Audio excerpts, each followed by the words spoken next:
Nah, sekarang kita sama Kang Indra ini. Halo Kang Indra. Halo, Assalamualaikum. Jadi buat teman-teman yang belum tahu, Kang Indra ini dulunya adalah kru di Kompas TV. Terus Kang Indra ini kan udah tinggi banget tuh di Kompas TV ya kan. Terus tiba-tiba dia keluar dari Kompas TV gitu kan dengan gaji yang sudah settle, tiba-tiba karena pengen buka usaha ya Kang ya. Langsung keluar dari Kompas TV tuh. Kok bisa kayak gitu sih Kang? Saya memutuskan untuk resign karena senang senang yang sifatnya sedikit tantangan, experience baru gitu kan. Waktu itu tiba-tiba kepikiran, wah kayaknya gue pengen deh gitu. Sebenarnya sih kalau untuk dagang, wirausaha dari ketika masih kerja pun udah saya lakuin, ya kan. Cuman waktu itu gimana caranya pengen total gitu. Pengen total nyemplung, udah wirausaha biar fokus gitu. Intinya kan gitu. Akhirnya ya udah beraniin aja gitu. Ya udah deh gue benar-benar resign dan benar-benar biar fokus usaha gitu. Jadi istilahnya benar-benar biar jungkir balik, pahit manisnya biar dimakan sendiri. Ya. Dan akhirnya dengan tekad bulat ya sudahlah, dengan berbagai proses akhirnya saya resign. Tentunya jungkir baliknya juga lumayan juga, usaha ini usaha itu gitu kan. Ya awalnya Sempat main kuliah kan sebelum di dekorasi wedding kan Kang Indra jual ini juga kan kuliner makanan makan, iya betul kan? dulu kan saya punya VW kombi. Ya. Terus akhirnya di custom untuk jadi warung berjalan kan, istilah kerennya kan waktu itu kan food truck, ya kan? Jadi food truck lah gitu kan. Ya istilahnya ya berjalan sekitar 1 tahun lebih lah. Akhirnya karena memang takdir, ikhtiarnya udah, akhirnya ya sudah food truck selesai, ya kan? Ya, kurang berjalan ya Kang ya. Apa ya? Jadi apa ya intinya? Kurang potensial lah. Ya sudah, ketika memang kegiatan usaha itu katakanlah vakum, saya tidak punya penghasilan apapun lagi, akhirnya kan ya sudah berputar otak gimana caranya, ya udah gue punya usaha alternatif. Terus udahlah, tiba-tiba awalnya itu nggak kepikiran sih sebenarnya Ji. Dulu saya nikah sama istri, gimana caranya pengen punya konsep yang unik, yang keren menurut gua sama istri lah gitu kan keren itu relatif ya. Ya kan relatif, intinya waktu itu kita menikah itu gimana caranya pengen bikin ambience kayak reuni gitu loh, ngerti gak sih? Jadi temen lama ketemu gitu kan. Jadi kalau kata istilah kerennya boleh mah intimate wedding gitu kan. Ya kan kalau bule-bule kan gitu kan, bule mah kagak pernah rame-rame Ji, setahu saya ya. Bule kalau wedding nggak pernah rame-rame kecuali keluarga sultan gitu kan, keluarga siapa gitu kan. 100 paling 50 ya Kang ya. Dan waktu itu karena posisinya saya udah nggak kerja, food truck udah nggak jalan, tabungan kan nggak ada Ji. Iya nggak? Mau nikah kan butuh modal Ji. Betul. Nah, akhirnya waktu itu mau nggak mau, ya udah jadinya kan prinsip indie. Ya udah gue lakuin sendiri gitu, dekor sendiri gitu, masak sendiri gitu kan. Apapun yang disajikan di sana ternyata dapat respon bagus dari teman-teman saya dan istri gitu kan. Gitu. Oh ini dekornya begini, oh makanannya begitu, dekornya begini begitu. Akhirnya ya sudah, akhirnya dari situ temannya istri lah, selang beberapa bulan kemudian jadi kelinci percobaan Ji, gitu. Ada yang mau nikah kan, karena kan dia nanya, ini yang dekorin siapa?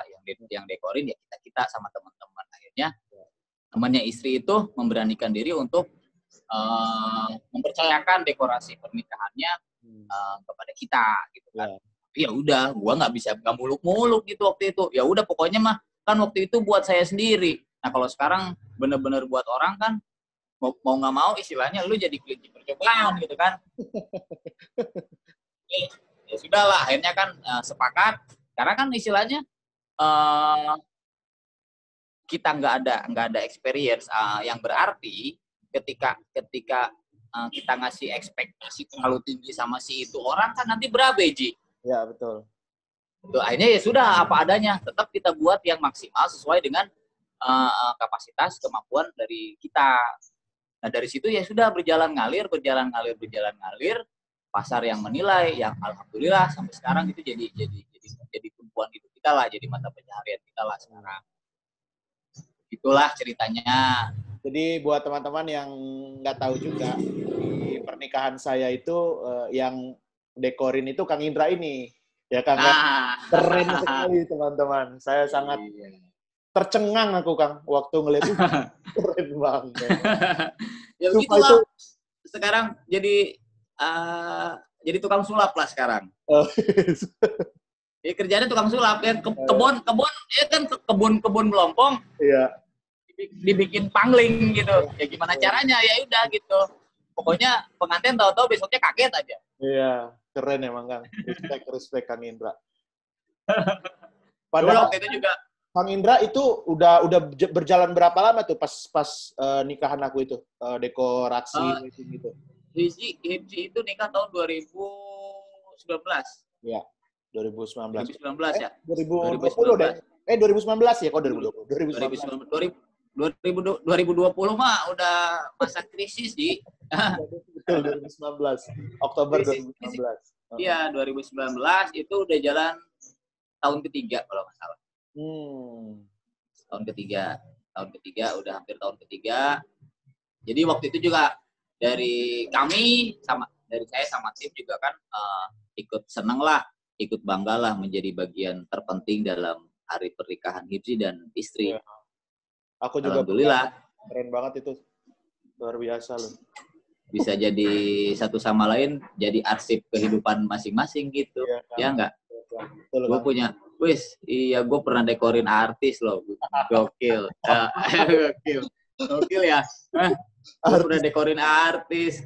Aduh. Ya enggak? Langsung kan, follower guanya langsung tering gitu.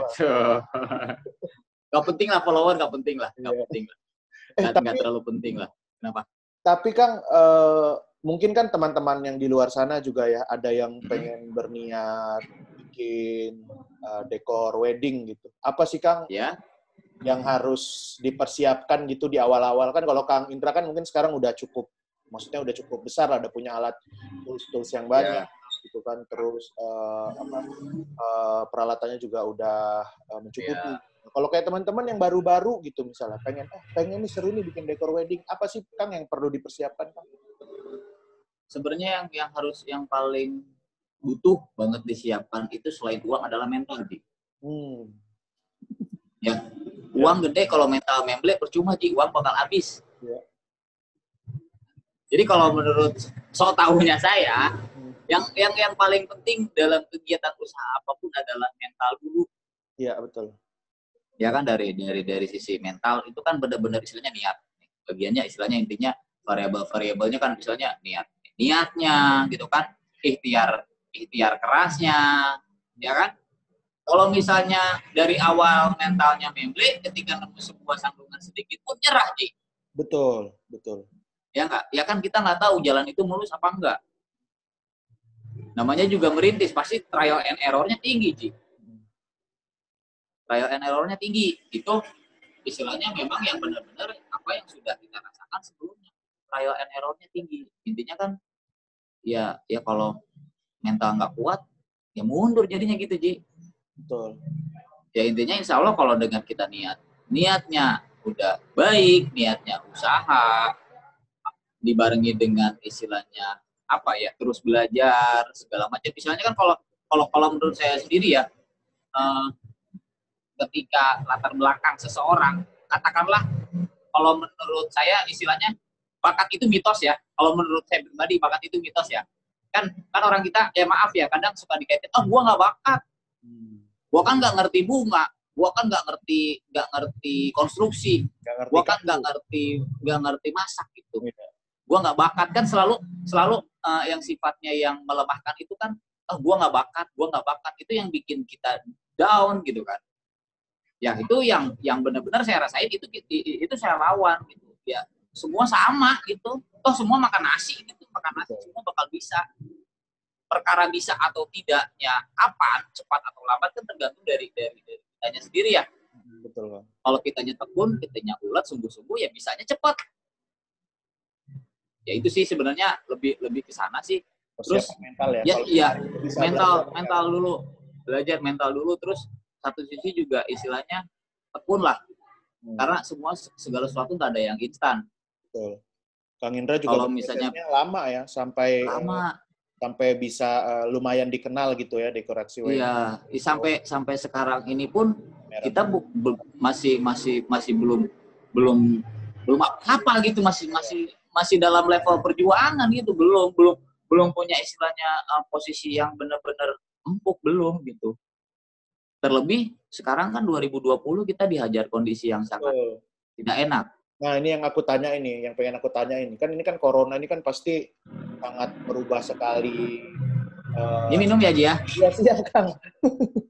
Berubah sekali strategi dong, Kang. Karena kan dulu pas wedding kan hampir kayak misalnya per bulan ada lah, atau 2 bulan sekali ada lah wedding tuh ya. Orang-orang pun banyak yang menikah gitu. Nah, sekarang itu kan orang nikah tuh ya udahlah, yang penting di KUA aja, nggak perlu rame-rame boro-boro dekorasi gitu, asal catering ada keluarga aja ya udahlah. Nah, terus betul. Ini Kang Indra berimprovisasinya gimana, Kang? Sementara kondisi wedding sedang tidak enak dengan kebijakan PSBB dan sebagainya, akhirnya kita membuat sebuah alternatif baru, ya kan? Ya, waktu itu kita buat modifikasi mobil, kan yang sebelumnya kan di posting-posting tuh istilahnya ya sudah jadi kelinci percobaannya mobil saya sendiri dulu aja gitu, pakai bahan-bahan yang memang ada, memanfaatkan limbah-limbah sisa produksi dekorasi, ya kan, daripada anak-anak vakum ya sudah kita kerjain. Akhirnya jadilah mobil disulap jadi kamar, kalau istilah kerennya kan camper van, ya kan, mobil di custom, dibikin kasur, dibikin lemari, dibikin ada pencucian. Jadi kalau anak nanti di jalan pengen makan buah, cucinya ada di situ, segala macam. Jadi ya udah, nggak usah, kalau jalan-jalan nggak usah tidur di hotel, cari parkiran aja hutan. Di mobil aja ya. Yang kedua, tidur di mobil. Ya kalau saya lihat, kalau saya riset di negara-negara lain, si camper van itu udah jadi apa ya? Lifestyle. Betul. Udah jadi lifestyle. Mungkin di sini kita belum begitu sepamiliar di sana ya. Tapi mungkin kan orang akan seperti itu. Ya sekarang udah penat nih. Habis itu nyari rumah mahal kan, bakalan betul. Apa sih? Kalau aku ngeliat tuh di Netflix tuh udah di luar negeri tuh mulai musim tiny house. Jadi kayak rumah-rumah kecil gitu ya, yang bisa mana-mana gitu ya kan. Nanti saya ceritain itu soal tiny house itu. Nanti saya ceritain juga gitu. Sama slow. Jadi gitu. Jadi intinya istilahnya kan ya seperti dulu kan, saya kan selalu kepikiran ketika dulu wedding, kelinci percobaannya buat saya sendiri. Ya toh? Kan nggak ada kewajiban apapun, nggak ada impact apapun, bagus atau enggak ya buat gua sendiri. Nah, tapi kan namanya hasrat seseorang kan, walaupun buat sendiri kan tetap dibikin pengen bagus ya. Buat sampel kan, buat sampel. Akhirnya ketika mobil saya selesai, kita tes ke lapangan, cari-cari tempat, jalan sama istri, sama anak, kita foto-foto segala macam, ternyata dapat respon bagus dari orang-orang. Bikin di mana. Akhirnya setelah itu adalah satu unit yang masuk. Gokil. Waktu itu baru selesai bulan kemarin, Hyundai H1 berhasil kita acak-acak lagi. Gitu. Keren. Tuh, dan sekarang unitnya sudah dibawa jalan sama yang punya, udah dipakai jalan-jalan sama keluarganya gitu. Apalagi corona gini ya. Jalan. Iya. Personal ya Kang. Terus setelah itu ya karena basicnya memang orang yang senang kayu, senang interior kan, dekorasi itu kan kalau menurut saya itu luas ya. Iya. Dekorasi itu seni menata sesuatu, jadi luas lah gitu kan. Bikin juga properti untuk rumah di interior gitu, bikin meja kerja, bikin lemari, bikin cermin, apapun lah gitu. Yang penting jadi duit, udah itu intinya gitu aja. Kita berdayain apa yang kita punya, kita yang kita bisa, besar atau kecil kan kita nggak tahu. Betul. Setelah itu, ya mungkin tadi sempat Hibji colek-colek juga, kenapa ini banyak tanaman Betul. gitu kan. Sama aku sebelum ngomongin tanaman nih, Kang, kayaknya Kang Indra juga aku lihat tuh di story-nya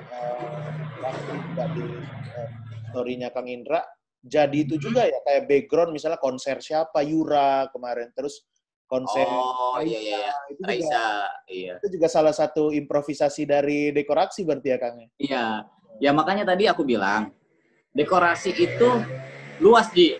Ya. Ya kan? Ya memang kita intensnya di wedding, ya kan?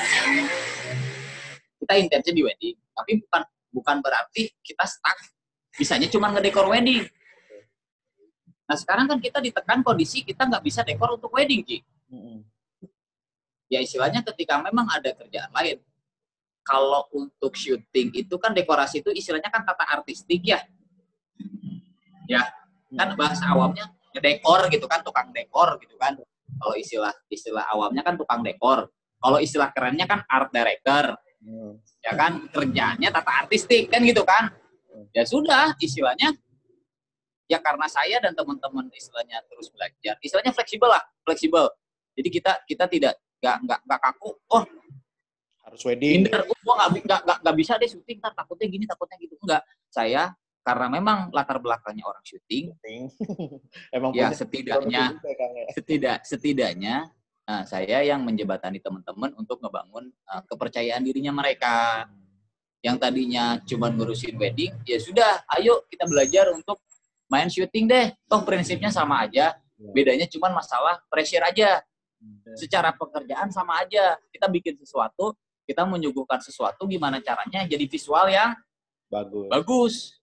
Itu kan prinsipnya. Makanya alhamdulillah tuh ketika memang si Raisa bikin kan sekarang lebih ke private concert gitu ya. Virtual ya. Karena kan memang kondisi kan nggak bisa rame-rame lah ya.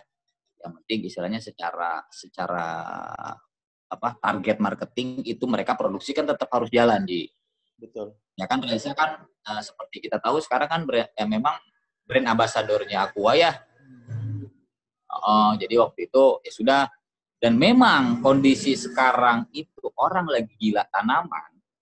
Iya, aku lihat kemarin background-nya. Iya, sekarang itu klien tuh sekarang mintanya semuanya temanya itu tanaman, Ji.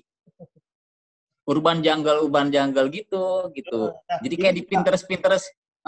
Iya, ini juga aku ngelihat kan Kang Indra sebenarnya dari dulu sudah main di dunia tanaman kan, Kang? Betul. Nah, makanya kan yang seperti dibilang. Pas corona ini kan ngetren banget nih tanaman. Nah, itu jadi salah satu, wah, ya gitu ya nggak sih? Sekarang benar. Kayaknya seriusin juga ya yang betul. Ya, Kang? Ya, betul. Jadi intinya kan saya cuman berusaha untuk memanfaatkan peluang gitu, ngerti nggak, Ji? Betul. Ya udah ada salah dikit, ya udah deh, nggak ada salahnya. Memang kalau memang soal tanaman dari saya dan keluarga, terutama ibu ya, dari saya kecil dulu ibu memang suka tanaman gitu, Ji. Dulu kan ya mungkin sekarang pun saya masih tinggal di kampung, dulu di kampung banget gitu. Orang kampung gimana sih, Ji? Iya. Ya kan? Orang kampung gitu kan kerjaannya ngapain, Ji? Ya enggak? Dulu anak-anak kecil tuh diajarin sama orang tuanya nyapu, ngepel, nanem, ngurusin ayam gitu. Itu karena aku kebetulan anak yang paling gede, akhirnya ya udah, jadi dibiasain nanam sampai akhirnya memang suka tanaman gitu. Jadi gimana ya? Tempat tinggal awalnya kan motivasinya biar fresh aja gitu. Udara jadi bagus. Terus ada filter debu segala macam. Terus jadinya untuk spot-spot foto pun jadi enak gitu kan. Kalau hijau rimbun gitu kan. Awalnya ya udah itu aja, tulus aja kayak gitu, nanam apapun loh. Iya. Nggak harus dulu kan pengen dijualin dulu. Kalau sekarang kan tanaman itu kan muncul istilah ini, nama kerennya ini itu kan ya namanya juga tren ya. Itu kan ada penggiringan. Ada penggiringan lah. Kalau dulu kan kita nanam ya sudah, nanam apa aja gitu. Nah, sekarang itu yang jadi kejutan itu dulu yang saya tanam yang nggak bakal tahu bakal rame, bakal meledak ini Wah, iya itu. Ini monstera. Dulu nggak bakal tahu, Ci. Sekarang harganya gila. Gila ya, Kang ya. Dan ya alhamdulillah lah istilahnya jadi apa ya? Jadi bisa jadi pohon duit lah. Bos, asik. Ya kan dulu Ji, beberapa ada kali 4 tahun 5 tahun yang lalu ya Bu ya. Iya, yang bibit-bibit ya. 4 tahun 5 tahun yang lalu kecil itu cuma 15 ribuan Ji. Sekecil-kecil gitu ya. Iya, masih kecil-kecil. Aduh, mana lagi ya? Ya pokoknya gitulah, gitu kan. Intinya Sekarang ya sudah. Kalau bibit gitu, Kang. Sekarang kalau lihat dari ya biasalah sekarang kan barometernya di online ya. Ya, betul. Lihat di Instagram, lihat di Tokopedia gitu kan. Ya sekarang orang jual bibit anak-anak aja itu rata-rata 150 sampai 175 ribu. Jadi kondisinya memang 10 kali lipat dari kondisi 4 sampai 5 tahun ke belakang. Kalau diambil kesimpulannya ya, itu karena dulu itu memang ya sudah natural aja gitu ya. Toh nggak istilahnya nggak kayak nanam tuh nggak ribet kayak orang sekarang, ngerti nggak? Ini pakai media tanamnya apa sih? Kompos lah, kokopit lah, apa andam lah, pakai pupuk ini, pupuk itu, ribet ya kan? Ya kan? Iya, dulu kan natural. Kodratnya tanaman di mana sih, Ji? Tanah, ya udah di tanah gitu. Sekalipun pakai pupuk ya pupuk kandang aja, pakai tai kambing. Terus pakai kompos sisa-sisa rumah tangga. Ya sudah selesai gitu. Ya sudah disiram gitu kan. Kalau sekarang kan orang karena mungkin lagi tren, ya sekarang yang kena impact apa? Toko-toko pertanian, produsen pupuk segala macam. Itu lagi tajir-tajirnya sekarang. Iya. Gokil ya. Gitu. Nah kan kita nggak tahu kondisi ini bakal seperti apa, bakal sampai kapan. Betul. Nanti akan ketahuan mana yang tulus main tanaman dan mana atau yang cuma ikut tren. Ya, gitu. Kalau Kang Indra emang ya, kita lihat aja nanti kan, benar nggak? Betul Kang. Ya kalau yang cuman ikut tren nanti akan muncul rasa kecewa. Betul. Karena dia beli mahal, sekarang lagi tren mahal nih. Tiba-tiba nanti trennya turun, mau dijual harganya murah, dia kecewa, terus tanamannya nggak dirawat, terus tanamannya mati, kesian Ji.